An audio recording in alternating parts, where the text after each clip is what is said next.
What's up, guys? Welcome back to Make It Yourself. In this week's video, I'm just messing around, to be quite honest. My Road King came with a windshield and it had a bunch of scratches and stuff on it. So I couldn't get all that stuff off, of course, because they're scratches, with just soap and water. And I had the bright idea of trying to sand it, right? The problem with that is they put a coating on these windshields, and if you sand it, you remove the coating, right? So I ended up with like areas where you could see that the coating had been removed because I sanded too much. So this windshield is pretty much shot, unless I sanded the whole thing and had it recoated. At this point, it's probably just easier, less time consuming if I just bought a new one. The replacements aren't too bad if you get aftermarket. If you buy the Harley version, you're gonna pay like 500 bucks or something like that. So what am I gonna do? I have to say, I like the way the windshields look with the Legacy or the Icon series that came back for, I wanna say it's like the Highway King, and I forget the other one, where they painted the lower half to kind of color match the bike. So I want to try it. I don't know if it'll work. I've watched a couple of videos of people trying to do it and seeing mixed outcomes. And what I mean by that is, for the people who have seen a positive outcome, or at least where I thought it was a good job, they used solid color. It was just black. So they just painted it black, and it was what it was, right? If they use transparent paint, then what you would typically see is blotchiness, right? Like just like darker areas, and it just didn't look so great. So I was kind of like thinking, maybe that's not such a great idea. It's already ruined, so I'm not really too worried about ruining it, but do I want to spend the time to do something? So here's what I thought. I'm also an RC guy. I like to play with RC cars. I've been doing it for a long time, and we've been using transparent paint for the tops of the vehicles.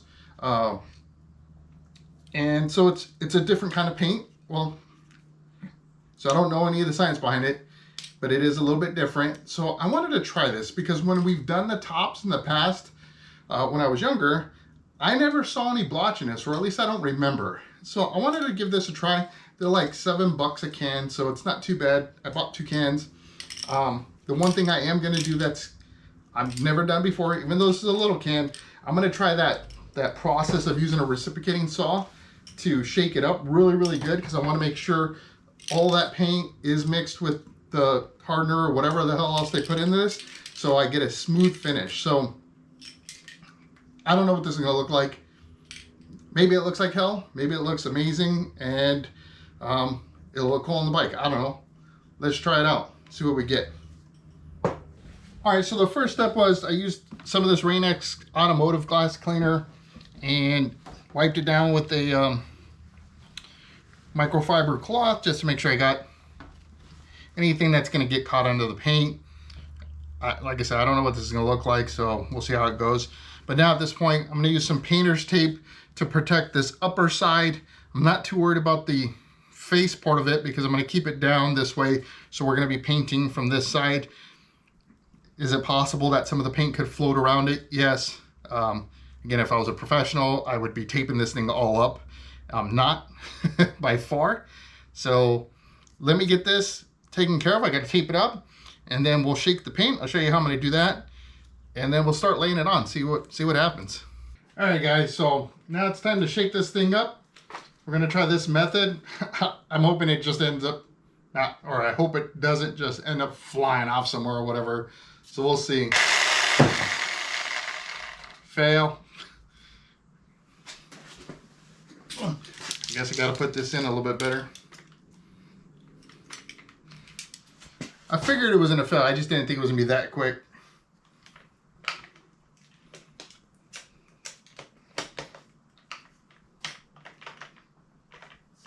All right, let's do this. Take 2.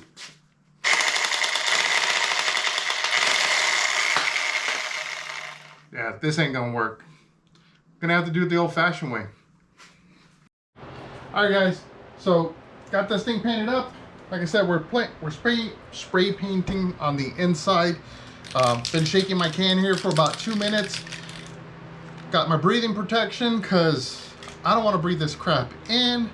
It's already bad enough I got to deal with pollution and all that other stuff in the air. So let's get this color layer on and see what it looks like.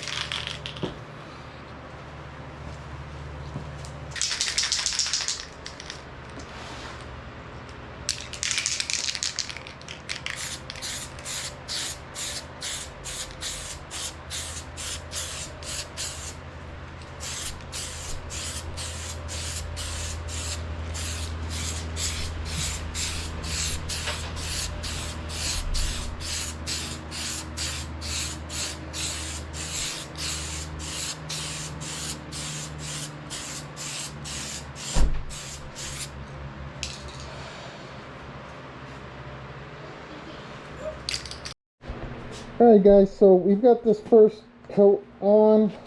I'm going to give it a couple, but I've got some light areas, as you can see, but it's going down actually pretty good. I'm impressed with it so far.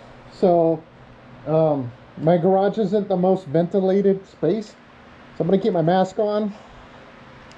I'm going to do probably about 2 more, no, actually take that back. I'm going to do like 3 more coats of the paint, and then I'll bring you back and let's take a look at what it looks like at that point. Alright guys, so I actually went through that one small can, which was really about 3 coats. I mean, and I gotta say it's a bit up. It's looking pretty darn good. I don't think I'm going to do that second can.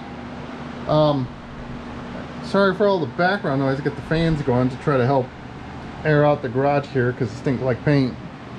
But it looks pretty uniform. It's not too bad. Like, I don't know if it's because it's a lighter color and maybe with the darker one I would have seen more blotchiness, but and don't get me wrong, it's not perfect, right? Like if you really hook hard, you can see a little bit of a dark spot, but it's not too bad. It's really pretty decent, especially because I have no painting skills.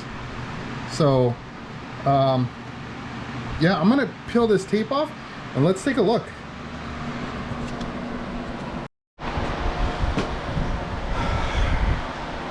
You know what, sometimes you can't help but laugh at the mistakes you make during the learning process. So let me show you what it looks like, and let me show you what went wrong, because it was going pretty good until it went wrong. Let's look.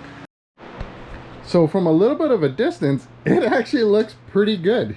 It doesn't look too bad. I'm kind of impressed a little bit. Now, that's not like, it's still missing a lot of the hardware, so I got to put that on, and then it's got to be put on the bike to see what it looks like when it's on the bike, because that might be a huge difference, right? It might look okay on the table and then crap on the bike. So we'll have to see what it looks like. But so that said, I would say the paint is a win as far as uniformity and transparency. I think it looks good. Now, it is not as transparent as the Icon series windshields. They use like window tint or maybe vinyl tinting or whatever, so you can actually see through it, right? This one is more of a frost to it, so you're not looking through it. So if you're looking for something to be able to still see through it effectively, this ain't it. I would say you're probably not going to find it with anything having to do with paint. So that said, let's talk about what went wrong. So in my infinite wisdom and utilizing tape to protect the inside, I don't know if you can pick that up on the camera, but that clear coat I was talking about, apparently tape's pretty good at pulling that off too. So now I've got spots where the tape has pulled it off. That's awesome. Alright, so now that I got this new issue, I'm gonna let this thing cure and, you know, sit overnight or whatever, so that way the paint is protected, and then I'm gonna attack the damage I did with the tape. Maybe I'll use more tape to get the rest of the coating off or something. I'm not sure. Maybe I'll use duct tape, right? Just get it done. I don't know. I'll clean it up. Maybe it'll look fine. I don't know. So again, the whole point of this is I'm just trying something out. We'll see how it goes. Hopefully it works out. That'll be kind of cool. All right, guys, so I went ahead and cleaned it up.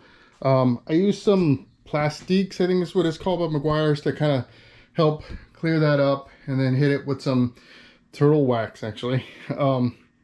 And I mean, if you really look hard, you could still see it, but it's not bad. It's not perfect. I'm sure it'll annoy me at some point, but we got all the hardware on, and I gotta say, this is kind of a surprise. I wasn't really sure what to expect, but it actually came out decent. So let's put it on the bike and see what it looks like on the bike, because that's where it's gonna really come down to.